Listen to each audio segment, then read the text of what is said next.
नमस्कार. मी राहुल कुलकर्णी. मला एक चार्ट सापडला गेल्या 10 वर्षातला.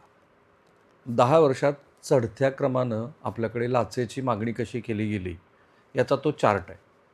आणि त्याच्यावर वरकडी वरतान ही पिंपरी चिंचवडमधल्या एका PSIनं मागितलेल्या 2 कोटी रुपयाच्या लाचेची असल्यामुळं ते प्रकरण मी बाजूलाच ठेवलं. कारण पोलीस दलाबद्दल साधारण धारणा आणि पोलीस दलामध्ये उत्तम काम करणारे अनेक अधिकारी आहेत.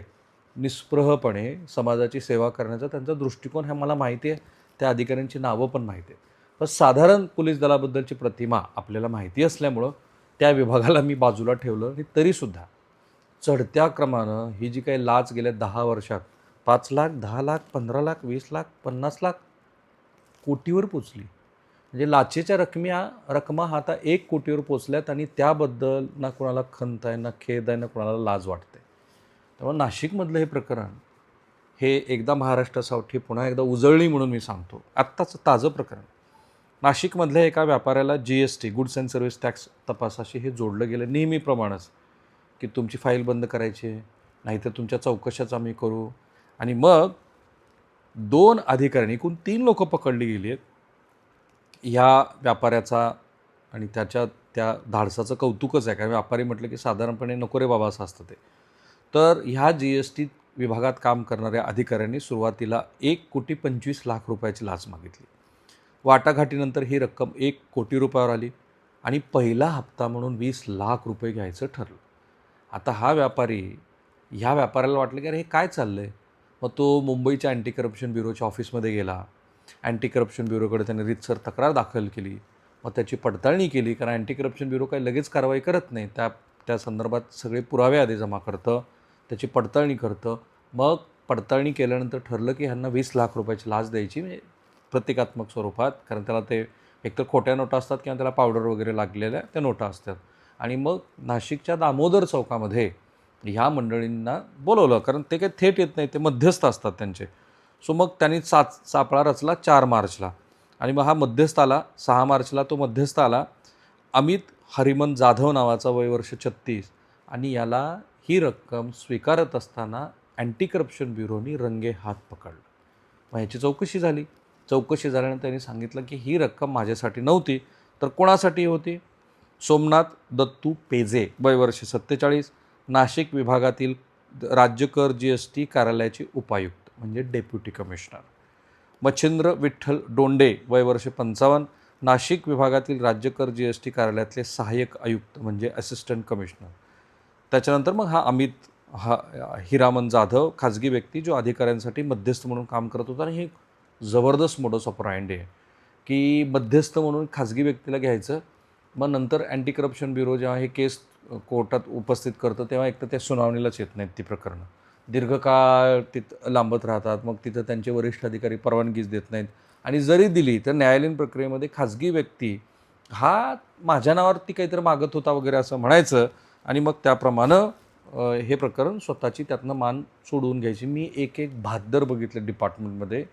3 वेळेला अँटी करप्शन ब्युरोनी त्यांना पकडलं लाच घेताना. काही झालं नाही. अत्यंत सन्मानाने, आपल्या दृष्टीनं निलाजरेपणाने, पण त्यांनी अत्यंत सन्मानाने शासकीय सेवेचा कार्यकाळ पूर्ण केला. सो मग यांना अटक झाली.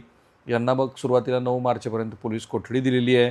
आणि अँटी करप्शन ब्युरोच्या कलम 7, 12 BSNL भारतीय न्याय संहिता कलम 61 गुन्हेगारी षडयंत्र वगैरे या अंतर्गत त्यांना अटक केलेली आहे. मला जरा हा प्रश्न पडला की अरे GST विभागामध्ये, कारण नंतरची 2 प्रकरणं मी जे तुम्हाला सांगणार आहे ती एक कृषी विभागाशी निगडीत आहेत आणि एक महसूल विभागाशी निगडीत आहे आणि एक राजकीय नेत्यांशी निगडीत असलेलं आहे त्यातलं एक प्रकरण.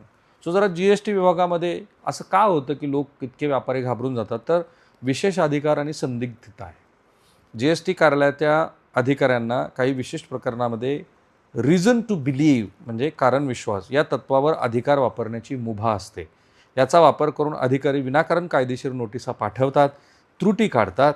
हे अधिकारी व्यापाऱ्याला भीती दाखवतात. तपास लांबल्यास किंवा कायदेशीर गुंतागुंत वाढल्यास व्यापाऱ्याचं मोठं नुकसान होईल असं सांगून लाचेची मागणी करतात. मी जरा हे यातल्या तज्ज्ञ माणसाशी बोलून हे सगळं काढले मुद्दे की का GSTमध्ये हे असं होतं. आणि मग पुढं काय असतं, सामाजिक इब्रतेची असते ना बाब.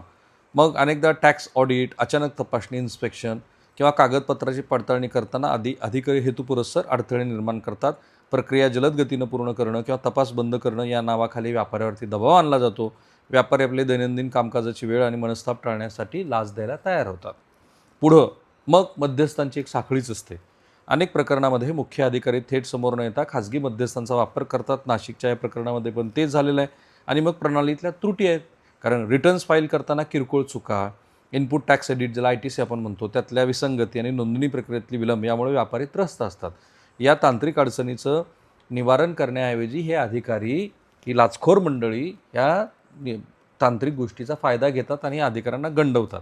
अर्थात मग प्रबोधन करणं वगैरे हेच आपल्या हातात असतं. आता दुसरी 2 प्रकरणं सांगण्याच्या आधी लाचेचे सगळी कशी वाढली आहे. 2017 साली नगरपालिका कंत्राट. पुण्यात एका नगरसेवकानं विकास कामाचं कंत्राट मंजूर करण्यासाठी विकासकाकडे 5 लाखाची लाच मागितली. 2018 महसूल विभाग. जमिनीच्या वादात फेरफार करण्यासाठी एका तहसीलदारानं 10 लाखाची लाच स्वीकारली. तो रंगेहात पकडला गेला. 2019 GST विभागात GST नोंदणीसाठी एका निरीक्षकाने व्यावसायिकाकडे 50,000ची लाच मागितली. त्यामुळं तो पकडला गेला. 2020 आरोग्य विभाग. कोरोना काळात सप्लाय ऑर्डर काढण्यासाठी एका आरोग्य अधिकाऱ्याने 3 लाख रुपयाची लाच घेतली. पोलीस विभागातलं मी सांगितलं, शिक्षण विभागातलं सांगितलं, खाणकाम विभाग. गौण खनिज उत्खननाची परवानगी देण्यासाठी एका वरिष्ठ सरकारी अधिकाऱ्याने 1 कोटीची लाच घेतली वगैरे वगैरे. आणि ही प्रकरणं अशी लांबता आहे. आणि मग ह्याच्यात मला असं लक्षात आलं की 2 प्रकरणं तर अशी आहेत कृषी खात्यातली. जलयुक्त शिवारचा एक घोटाळा झाला विदर्भात आणि 17-18 अधिकारी कर्मचारी तब्बल 11 ते 15 कोटी रुपये हे त्यांनी त्यातनं अपहार केलं हे लक्षात आलं. कधीचं जलयुक्त शिवार? श्री देवेंद्र फडणवीस यांच्या 2014 ते 19 या पहिल्या कार्यकाळातलं. त्याला आता जवळपास 11-12 वर्ष झाली. मग तो घोटाळा निश्चित झाला, सिद्ध झाला.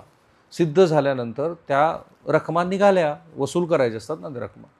आत्ता 3 का 4 दिवसापूर्वी पुण्याच्या कृषी आयुक्तालय कार्यालयातल्या संचालकांनी सांगितलं की त्या रकमा काही वसूल वगैरे करायची गरज नाही आहे, खूप तांत्रिक गोष्टी आहेत आणि तो जो अपहार झाला आहे त्याची जरी जबाबदारी निश्चित होत असली तरी ते तेव्हा जे 11 वर्षापूर्वी झालं त्याच्यामध्ये फलाण्या नियमाची पूर्तता झालेली नाही आणि त्यामुळे त्यांनी बेवॉप देऊन टाकला.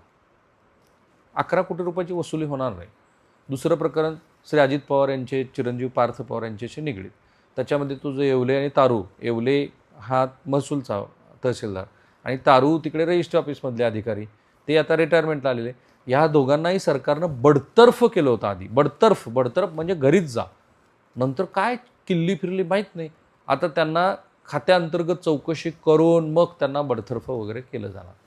कसला दबाव आहे हा सरकारवरती की ज्यामुळं सरकारच ह्या सगळ्या मंडळींची पाठीराखे म्हणून उभा आहे असं दिसतंय.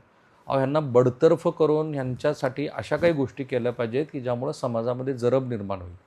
सरकार कोणाचंही असो, आय रिपीट, सरकार कोणाचंही असो, इन्स्टिट्यूशनल करप्शन ही जी आता आपल्या समाजव्यवस्थेची अविभाज्य अशी मांडणी झालेली आहे ती थांबणार कधी?